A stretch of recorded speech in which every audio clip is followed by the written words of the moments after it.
રહ્યા છો YNN news. હું છું એન્કર કવિતા પટેલ. હવે જોઈએ અગત્યના સમાચાર. વડોદરા મહાનગરપાલિકાના નિવૃત્ત કર્મચારીઓની જૂની મેડિકલ પદ્ધતિ નાબૂદ થતા હાલાકી વેઠવાની ફરજ પડી છે. ત્યારે આજરોજ કર્મચારીઓએ પાલિકાની વડી કચેરી ખાતે મોરચો માંડી ઉગ્ર રજૂઆત કરી હતી. વડોદરા મહાનગરપાલિકાના પૂર્વ કર્મચારીઓ હાલના પેન્શનર કર્મચારીઓ છે. તેઓને મેડિકલ માટે હાલાકીનો સામનો કરવો પડી રહ્યો છે. જૂની પદ્ધતિ મુજબ તમામ પ્રકારની દવાઓ તેઓને મળી રહેતી હતી તથા સુવિધા પણ સારી મળી રહેતી હતી. હવે જૂની મેડિકલ પદ્ધતિ બંધ થતાં નવા મેડિકલ પદ્ધતિ આવતાની સાથે જ તેઓને ગંભીર હાલાકીનો સામનો કરવો પડી રહ્યો છે. પોતાના ડોક્ટરે પ્રિસ્ક્રાઇબ કરેલી દવાઓ નહીં પણ જેનરિક દવાઓ આપી તેઓને કામ ચલાવવાનું કહેવામાં આવી રહ્યું છે. વારંવારની રજૂઆત કરતા છતાં પણ આજ દિન સુધી માંગણી સ્વીકારવામાં નહીં આવતા આજે ફરી એક વખત કર્મચારીઓએ પાલિકાની વડી કચેરી ખાતે મોરચો માંડી સ્થાયી સમિતિના અધ્યક્ષ ડોક્ટર શીતલ મિસ્ત્રીની રજૂઆત કરી હતી. ત્યારે તેમના થકી નિવૃત્ત કર્મચારીઓને આ મામલે આગામી એપ્રિલ સુધી રાહ જોવી અને સમસ્યાનું નિરાકરણ લાવવા ખાતરી આપતા નિવૃત્ત કર્મચારીઓમાં આનંદની લાગણી જોવા મળી હતી. Bureau report Rahul Rajput, YNN news, Vadodara.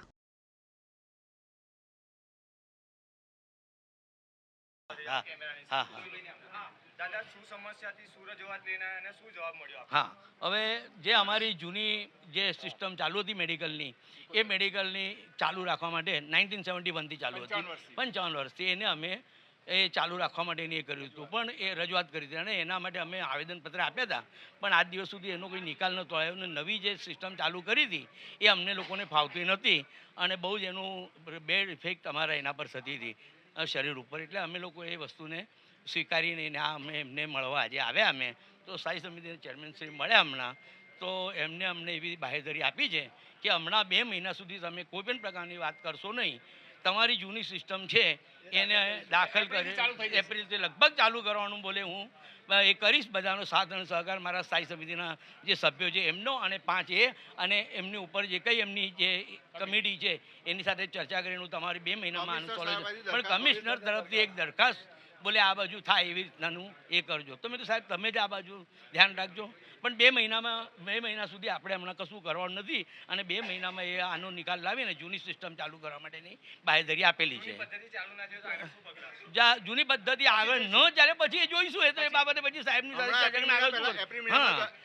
એક છે વિશ્વાસ તો રાખવો પડે, કારણ કે જો અમે પણ છે ને અહીંના કર્મચારી જ હતા અને આ અમારી માતૃ સંસ્થા છે, એટલે માતૃ સંસ્થાની સામે અમારે પણ 2 મહિનાનો સમય તો આપવો જ પડે, કારણ કે એકદમ કોઈ પણ બાબતની અંદર એના અને પ્રોસિજર હોય છે. આપણે સમજીએ છીએ, અમે લોકો સાદર રજૂ બધું સાદર જજુ વગેરે લખતા હોઈએ છીએ, એટલે અમે તો જાણીએ છીએ આ બધી વસ્તુ. એટલે અને એના માટે એમને જે 2 મહિનાની એ આપી છે એના માટે અમે મુદત એમાં કરવાનું બાહેધરી આપી છે. એટલે ચેરમેનશ્રીનો અમે સ્થાયી સમિતિના ચેરમેન શ્રી શીતલભાઈ મિસ્ત્રી સાહેબનો અમે બધા પેન્શનર કર્મચારીઓ પેન્શન કર્મચારીઓ તેમજ ચાલુ કર્મચારીઓ બધા જ તરફ અને બધા જ અમે બધાનો આભાર માનીએ છીએ. અને મીડિયાએ અમારી આ જે વાતને વાચા આપી છે અને આગળ એ કરશો એના માટે તમારા વરદાન પણ આભાર. Hemant કોલેકર. Subscribe now and press the bell icon. Never miss an update.